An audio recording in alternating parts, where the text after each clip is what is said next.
Paano ka daw ba niya mapapasalamatan? At sapat na nga bang mahalin ka lang niya magpakailanman? Kung sa akin mo itatanong yan, ay hindi. Kung gusto mong mag-thank you sa akin sa lahat ng ginawa kong pagtulong sa'yo, diba? Mabait ako sa'yo. Kung gusto mo akong pasalamatan, madali lang, bigay ko sa'yo ko para tapos ang usapan. O di naman kaya, isang all expense paid lang papuntang Japan, okay na ako, ganon. Materialoso pala, hindi naman nagsabi. Charas lang. Alam mo, masarap pag makahanap ka ng tao na tutungbasan, di ba? Tutungbasan din yung level ng pagmamahal mo sa kanya. Mabait ka sa kanya, mabait din siya sa'yo. Alam mo yun, yung ganon.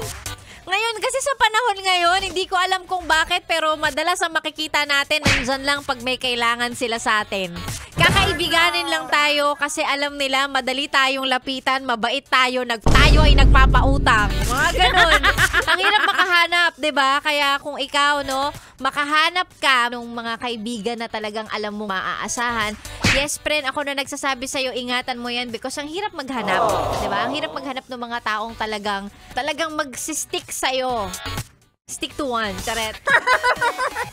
Napayes ka ba sa napanood mo, yes friend? Alam mo na ang gagawin mo, ha? Hit like and subscribe. And click the notification bell para ma-update ka namin. Kung gusto mo, mag-comment ka pa. Hindi ka namin iisnabin. Go, yes, friend!